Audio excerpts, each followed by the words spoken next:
v koncentračných táboroch Dachau a Oswięcim. Svedkovia prevažne z maďarských transportov ho na súde usvedčili ako človeka, ktorý zbieral cenné predmety z tiel obetí plynových komôr. V júni 1946 ho Briti prepustili a neskôr viedol lekáreň a salón krásy.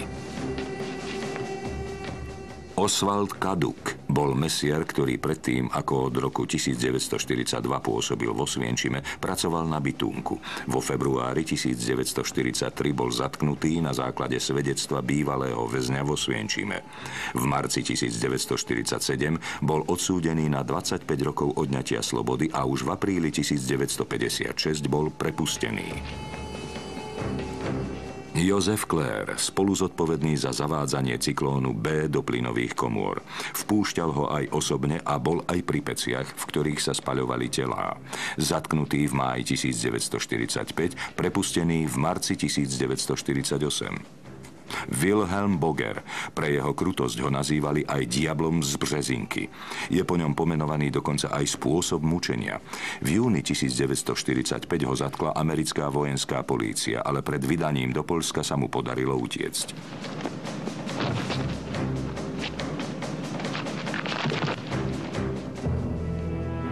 Ďalší obvinení boli Willy Frank, zubár. V Oswięcime velil jednotke, ktorá tavila zlaté zuby odňaté z mŕtvych tiel obetí. Zatknutý Američanmi, prepustený v roku 1947. Emil Hantl, hlava sanitnej služby v Oswięcime. Zúčastňoval sa výberu a odvádzania obetí do plynových komôr. 3 týždne po zatknutí bol prepustený, pretože sa mu podarilo svoju úlohu v koncentračnom tábore poprieť. Franz Lukas, lekár v Březinke od decembra 1943 do leta 1944, zodpovedný za selekcie a monitorovanie procesu splynovania cyklónom B. Franz Johann Hoffmann kontroloval proces splynovania. V roku 1961 ho Mníchovský súd odsúdil na doživotný trest. V máji 1962 však bol z väzenia prepustený na slobodu a jeho trest označený za naplnený. Štefan Barecký aktívne sa zúčastňoval selekcií a sprevádzal obete do plynových komôr. V máji 1945 ho zajali sovietske vojská a prepustili v auguste toho istého roku. Barecký bol identifikovaný a obvinený na základe kópie fotografie, na ktorej asistuje príchodu transportu z Maďarska. Simon Wiesenthal, zakladateľ židovského dokumentačného strediska v rakúskom Linci, zdôraznil, že fotografia pochádza z albumu zachytávajúceho príslušníkov SS pri príchode maďarských židov do Oswięcimu. Informoval o istej pani Zelmanovičovej, rodenej Jakobovej, čašníčke žijúcej v Miami, majiteľke albumu. Kto si mu povedal, že ak potrebuje svedka, nech mi zavolá. Vraj viem všetko a mám zdravú myseľ a pamäť. A tak za mnou raz prišiel do reštaurácie Famous a pýtal sa na mňa. Vtedy som o ňom nevedela vôbec nič. Povedal mi, že videl fotografie z albumu a opýtal sa, ako môžete s niečím takým žiť? Odpovedala som mu, pán Wiesenthal, bez toho by som žiť nedokázala. Začali mi chodiť listy, volali mi. Z Nemecka mi volal kto sa predstavil ako doktor Hofmeier, hlavný sudca, ktorý nástojil na tom, aby som prišla, lebo som vraj jediná, ktorá môže potvrdiť, čo sa stalo.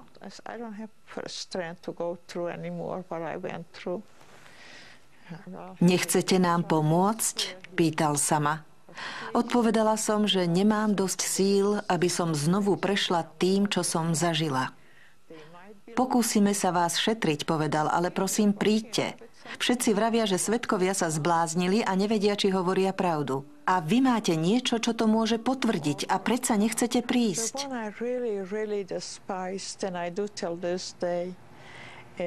Naozaj ma to rozrušilo. Človek, ktorým bytosne opovrhujem, je ten, ktorý ma odtrhol od mojej mamy. Bol na súde vo Frankfurte. Prisahala som, že už nikdy nevstúpim na pôdu Nemecka, ale keď ma sudca procesu vo Frankfurte opakovane volal, napokon som sa predsa rozhodla ísť. 3. decembra 1964 Lily aj so svojím albumom pricestovala zo Spojených štátov amerických, aby svedčila proti katom zo Svienčimu. Právnym zástupcom obvineného sa okrem niekoľkých záberov podarilo presadiť zákaz filmovania procesu. Jediné, čo sa z výpovedí okrem zápisníc zachovalo, je niekoľko zvukových záznamov. Pani svedkyňa, ako znie vaše prvé meno? Lily. Lily Zelmanovičová. Vaše dievčenské meno znie? Jakobová. Jakobová. Nie ste náhodou príbuzná obvineného? Nie. Nie. Bolo to peklo zaživa. Toho muža by som bola dokázala zavraždiť priamo na mieste. Bernhard Lukas. Muž, ktorý ma navždy oddelil od mojej mamy. Aj dnes by som ho dokázala zabiť. Povedali ste, že ste spoznali doktora Lukasa. Mohli by ste prosím ukázať na človeka, ktorého opisujete ako doktora Lukasa? Ten pán, čo sedí tam vzadu. Doktor Franz Lukas. Nikdy nezabudnem na jeho tvár. Boli ste privolaná ako očitá svedkyňa. Nakoľko vlastníte viaceré fotografie zachytávajúce rampy vo Svienčime a v Březinke, ktoré sú zhromaždené v albume a majú sa predložiť súdu. Áno. Mohli by ste nám ich prosím ukázať? Hneď to bude.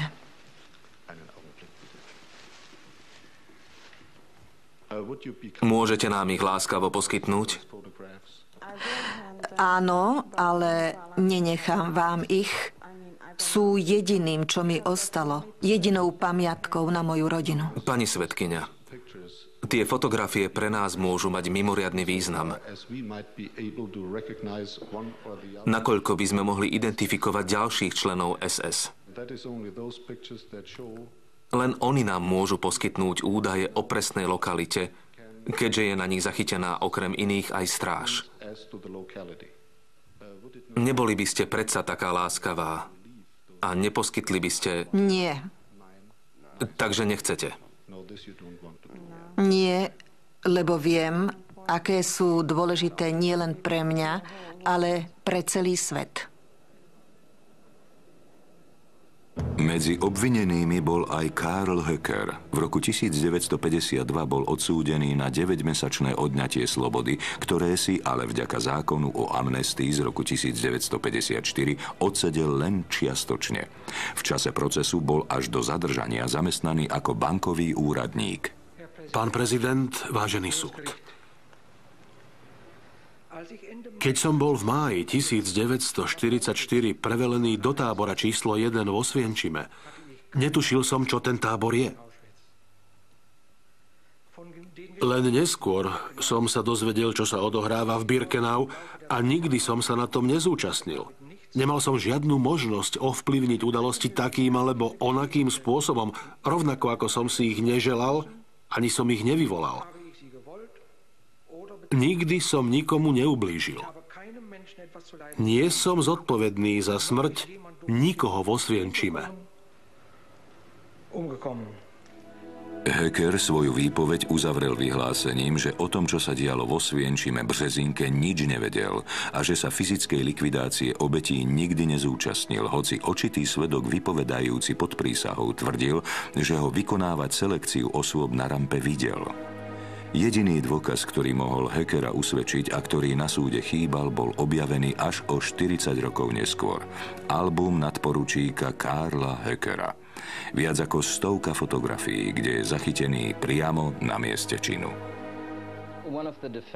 Jeden z obžalovaných sa predsedovi súdu pokúšal vysvetliť situáciu v tábore a rozpovedal nasledovný príbeh.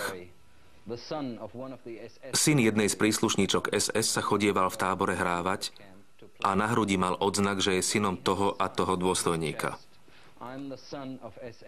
Bolo to kvôli tomu, ako povedal obžalovaný, aby ho náhodou omylom nezobrali a neodviedli do plynovej komory. Robili to len zo zábavy.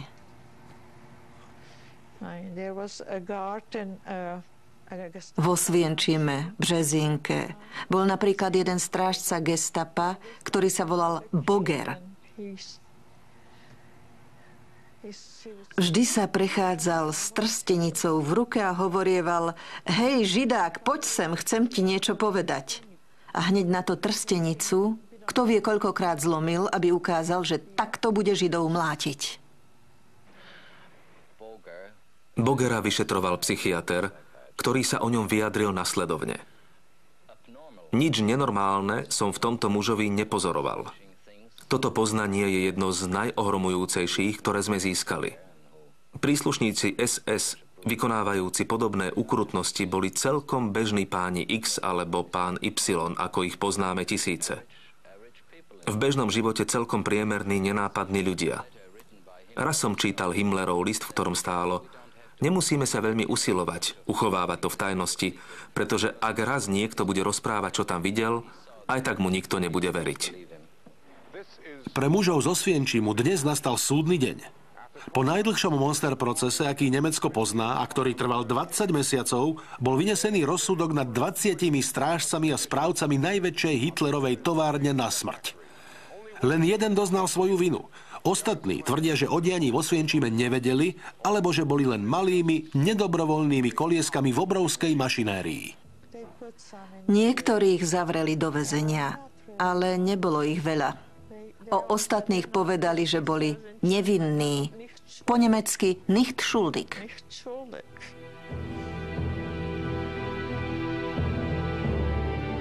Proces trval takmer 2 roky. Obvinení boli uznaní vinnými zo zabitia a masového vraždenia. Rozsudok nad Francom Lukasom bol v roku 1969 zrušený. Oswald Kaduk zomrel vo veku 91 rokov po prepustení z väzenia. Perry Broad zomrel v roku 1994. Viktor Kapesius bol prepustený v roku 1968. Klaus Dilewski si za mrežami odsedel 4 roky. Emil Hantl bol zadržaný od mája 1961 a v auguste 65 prepustený na slobodu. Zomrel vo veku 82 rokov. Hans Stark, o ktorom člen špeciálnych jednotiek Philip Müller napísal, že nikdy nezabudne, akú rozkoš tomu 20-ročnému mladíkovi spôsobovalo vykonávané násilie, bol prepustený v roku 1968 a v roku 1991 zomrel. Štefan Barecký, jediný, ktorý doznal svoju vinu, spáchal v roku 1988 vo väzení samovraždu. Arthur Breitweiser, ktorý ako prvý testoval na ľuďoch cyklón B, bol prepustený na slobodu. Bolo to kruté, ale som rada, že som sa na procese zúčastnila. Či ich nenávidím? Nie. Museli predsa ďalej žiť sami so sebou. Za podieľanie sa na viac ako 1000 zabití dostal Karl Höcker v dôsledku nedostatku dôkazov mierny trest 7 rokov. Z nich si odpíkal 5 a v roku 1970 bol prepustený na slobodu. Vrátil sa do tej istej banky a zomrel v roku 2000. Lily Jakobová sa aj s albumom vrátila do Miami, kde aj naďalej pracovala ako čašníčka. Jej manžel zomrel o 10 rokov. Občas ju navštívili niektorí z tých maďarských Židov, ktorí deportácie prežili, aby na fotografiách našli svojich mŕtvych príbuzných.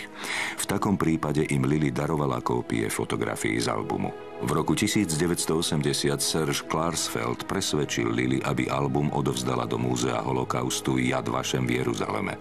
Lily Jakobová Zelmanovič zomrela 17. decembra 1999.